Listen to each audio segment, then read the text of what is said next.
Bonjour, je suis Anne Nassar, je suis art thérapeute par la peinture et j'ai le plaisir de vous accueillir dans ce webinaire que j'ai conçu spécialement pour vous, enseignants, éducateurs et toutes les personnes qui s'occupent d'enfants, pour vous aider grâce aux outils que j'ai mis en place de décryptage des premiers chocs psychologiques, émotionnels de l'enfant à travers son dessin, pour vous aider à mieux gérer votre classe ou votre groupe d'enfants.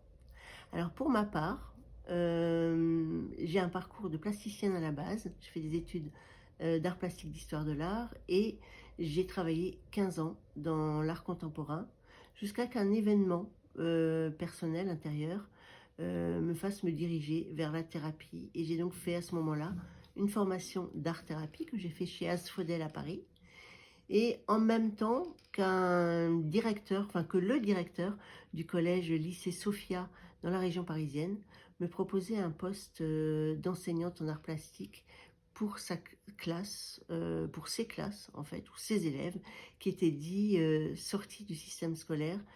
Voilà. Et c'est comme ça que j'ai commencé à travailler avec une double casquette, à la fois d'enseignante dans le privé en art plastique et par ailleurs en art thérapie dans mon cabinet en recevant des groupes ou des enfants à titre personnel. Voilà. Et ma foi, ce sont 2 processus de création qui sont complètement différents et qui m'amènent à des résultats complètement différents. À savoir que dans le système scolaire, on va demander à l'enfant de créer, certes, mais avec un résultat et une évaluation derrière, ce qui le limite quand même dans sa créativité. Et à ce moment-là, il utilise le cerveau gauche, donc celui qui gère. Et alors que en art plastique, on va utiliser le cerveau droit. On est dans la pure créativité et on va développer, enfin l'enfant va développer son potentiel créatif intérieur où il va rechercher toutes ses ressources. Voilà, il n'y aura pas d'évaluation et donc on est dans 2 processus complètement différents. Et c'est comme ça, en tant qu'art thérapeute, que je recevais et que je reçois toujours des petites âmes en souffrance scolaire, dites hors système, qui ont subi des chocs émotionnels ou psychologiques, qui souffrent de troubles de comportement tels que TDAH, DCA, 10, hypersensibles, éveillés. Et parallèlement, en tant qu'enseignante, je me suis souvent sentie impuissante face à des comportements inadaptés de certains élèves dans une classe de 30 qu'il faut gérer par ailleurs et on n'a pas le temps, on ne peut pas s'arrêter sur un élève. Voilà. Et c'est cette double casquette à la fois d'enseignante et d'art thérapeute qui m'a permis, face à cette souffrance non détectée de ces enfants et face au désarroi des enseignants qui sont souvent démunis quand ils sont confrontés à ce style de comportement, parce qu'ils doivent par ailleurs gérer leur classe de 30 et avancer dans le programme, de créer ce webinaire. Aussi, si tu es un enseignant et que tu as connu ce style de comportement, de situation d'impuissance et d'épuisement, si tu es saturé par une classe ingérable, si tu es un éducateur qui est démuni face à des comportements que tu n'arrives pas à maîtriser, si tu es un parent dépassé par le comportement de tes enfants qui t'échappent, alors une autre approche de compréhension est possible. Parce que ton rôle en tant qu'enseignant, c'est pas d'être confronté dans l'exercice de tes fonctions, c'est pas du tout d'être confronté à ce brouhaha de la classe, à ces comportements hors système. Et tu n'as pas à jouer le gendarme, ni à jouer l'agent voilà, qui sévit, mais tu as tout simplement envie d'enseigner et de transmettre un savoir à des enfants qui sont réceptifs. Voilà. D'autant que les causes sont systémiques.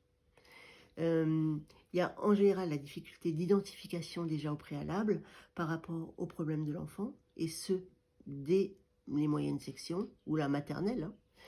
Ensuite, il y a un manque de clarté évident sur la problématique de celui-ci. Puis, il y a des délais de traitement qui sont très longs pour mettre en place une aide adaptée. Et ensuite, il y a la difficulté d'orienter les intervenants qui arrivent sur des choses, des informations qui ne sont pas claires sur les problématiques de l'enfant. Alors, conséquence, la souffrance de ces enfants perdure au cours de leur scolarité, dont ils sont souvent exclus, et les enseignants s'épuisent. Voilà, alors, ton rôle, effectivement, en tant qu'enseignant, c'est pas d'être agent de discipline, mais bien d'assurer cet apprentissage hein, des savoirs.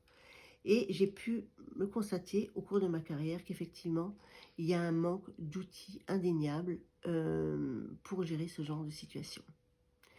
Et je vais vous citer un cas, j'en ai eu beaucoup, mais un cas qui m'a vraiment marqué dans ma carrière d'enseignante, une année, et j'ai été nommée en tant que pour faire une décharge de direction en moyenne section de maternelle. Et j'ai eu un petit Yanis, donc que je voyais une fois par semaine, qui avait des troubles de la concentration, des troubles de l'attention. Il n'arrivait pas à se concentrer plus de 10 minutes. Il restait pas en place, il était debout tout le temps. Il souriait tout le temps, mais par contre, il n'avait aucun acquis, ni en termes de coloriage, de vocabulaire, ni de calcul, ni rien du tout.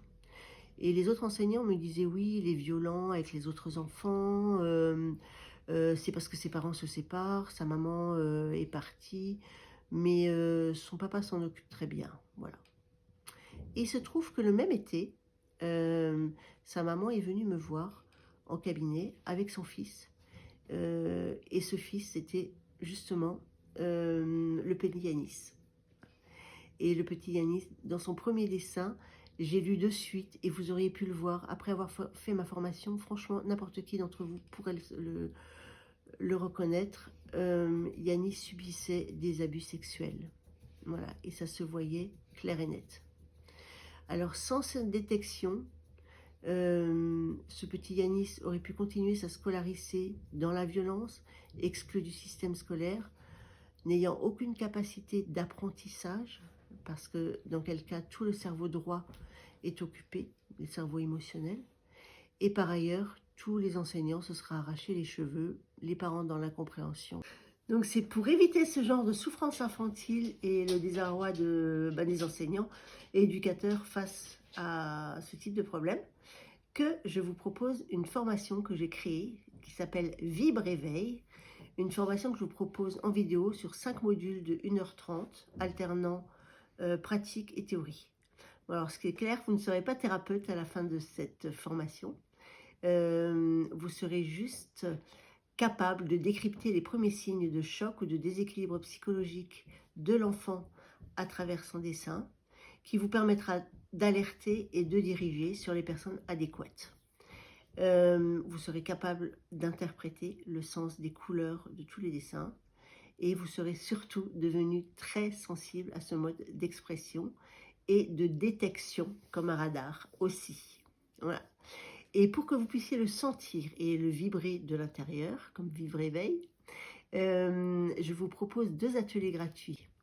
Ce sont des ateliers de 1h30, gratuits, je répète. Donc, ces ateliers sont limités à 30 personnes, puisqu'il y aura une interaction, d'accord? Donc, les 30 premières personnes seront prises.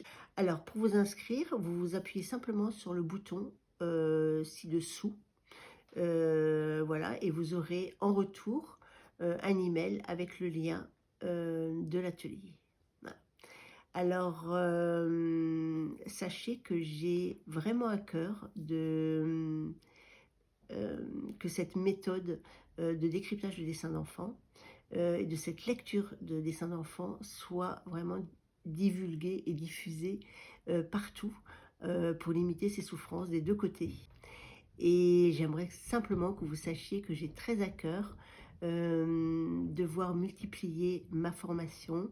J'ai très à cœur que ce mode de décryptage soit démultiplié, et que pour éviter cette souffrance justement, et que toutes les personnes qui en ont besoin ou qui en éprouveraient le besoin puissent s'en accaparer. Voilà, en tout cas je vous remercie et je vous dis à très bientôt dans mes ateliers. Au revoir.